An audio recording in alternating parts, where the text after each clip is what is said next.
Wah, itu jangan main-main lah kalau sama ulama-ulama yang tawadhu, yang sudahlah udah levelnya itu sudah tinggi, sudah baik gitu kan. Kayak jangan main-main sama orang-orang seperti ini. Makanya sering ada kalimat daging ulama itu beracun. Hati-hati tuh, sekarang saya ingatkan ya kalimat ini karena sering ada orang bermain dengan ulama tuh, ngedit fotonya, dibuat begini, buat begitu. Keluar aja kalimat tuh, udah tuh. Ya, udah paling ringan meninggal mengenaskan.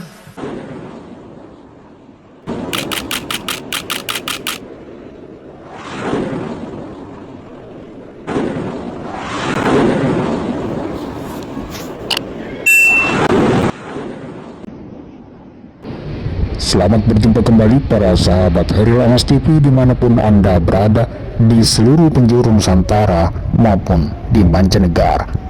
Kembali berjumpa dengan channel kesayangan Anda yang memancar dari kota Makassar, Sulawesi Selatan, Indonesia, Hairil Anas TV. Dalam celotehan kita kali ini kita akan membahas sebuah topik yang berjudul Daging Ulama Pahit. Topik ini kita ambil sebagai bentuk peringatan kepada saudara tua adalah warga jemaat Lembaga Dakwah Islam Indonesia yang masih terkurung di dalam pemahaman takfir yang sangat kental.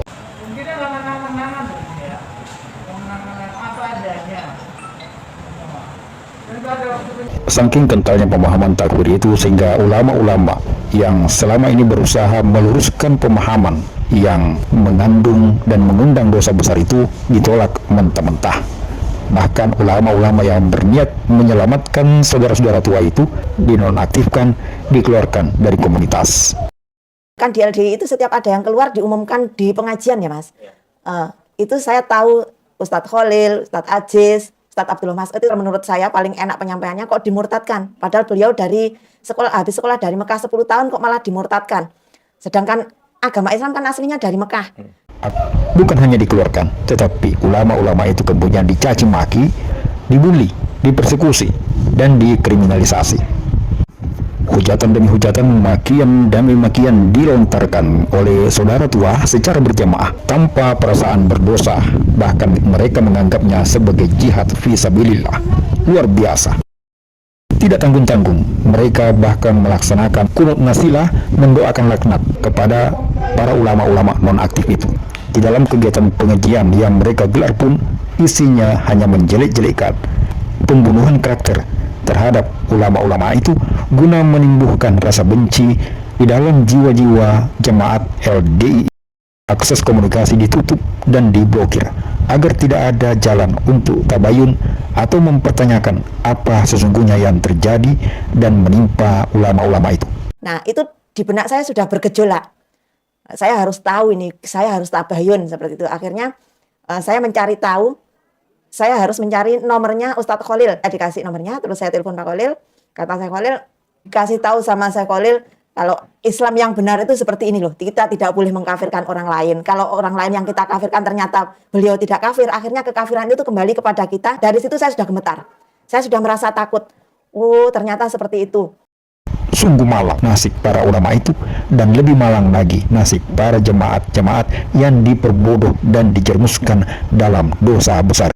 Dalam surat Al-Hujurat ayat 12 diibaratkan orang-orang yang mencaci maki, mencari kejelekan orang lain sama halnya memakan daging saudaranya. Dan yang dicaci maki, yang dijelek-jelekkan adalah sosok ulama yang tentu saja dagingnya tidak sama dengan daging manusia biasa.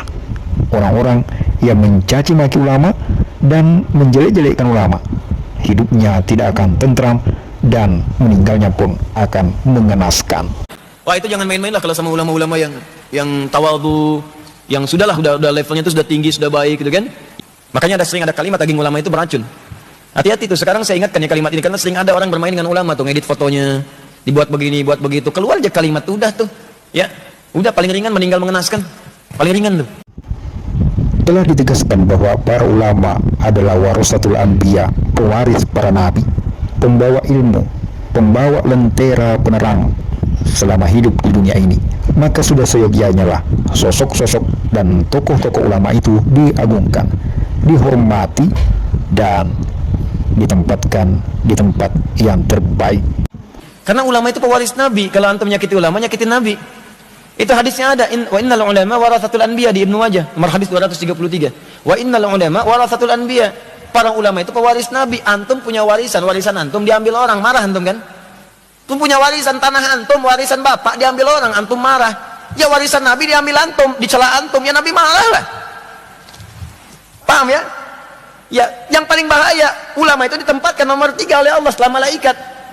Ya, syahidallahu annahu la ilaha illa huwa wal malaika wa ulul ilmi. Ulama urutannya ditempatkan oleh Allah, dipuji. Antum ganggu ulama, ya Allah marah. Dalam pandangan Islam, ulama memiliki kedudukan yang tinggi. Di dalam surat Az-Zumar ayat 9 dikatakan, adakah sama antara orang yang mengetahui dan orang yang tidak mengetahui? Hanya orang-orang yang berakallah yang diberi petunjuk. Ayat ini menjelaskan bahwa ulama atau orang-orang yang berpengetahuan memiliki kedudukan yang tinggi dibandingkan orang-orang yang tidak berpengetahuan. Maka sudah seharusnya lah orang-orang yang berpengetahuan atau ulama itu ditempatkan di tempat yang tinggi. Memfitnah ulama artinya memfitnah warisan Rasulullah Shallallahu Alaihi Wasallam. Merusak ulama artinya merusak pembawa ilmu atau memadamkan cahaya lentera penerang kehidupan. Maka celakalah orang-orang yang memfitnah dan mencaci maki ulama. Nauzubillahi min zalik. Semoga kita dihindarkan dari golongan orang-orang yang mencaci maki ulama serta merendahkan kedudukannya. Dan kepada saudara tua yang masih larut dan terbawa pengaruh buruk doktrin yang sesat menyesatkan, yang menyatakan bahwa ulama-ulama yang keluar itu adalah ulama-ulama yang ingin merusak jamaah, yang ingin memecah belah persatuan, sadarlah, sesungguhnya itu adalah fitnahan yang teramat keji. Maksud dan tujuan para ulama semata-mata hanya ingin membenarkan yang salah, meluruskan yang bengkok, yang menyimpang, dan dijadikan amalan selama ini, agar kita sama-sama selamat bersama-sama. Itulah tujuan dari mereka yang disalahartikan oleh para pembesar keamiran LDII yang takut kehilangan pengaruh, takut kehilangan ladang sumber pundi-pundi kekayaan yang diperoleh dengan menyimpangkan agama. Dan itulah yang ingin diberantas, yang ingin diluruskan oleh para ulama-ulama itu yang justru memperoleh cacian dan makian. Sadarlah apa yang kalian lakukan merusak diri sendiri, mencelakai diri sendiri, dan menuju pada kebinasaan. Sekian celotehan.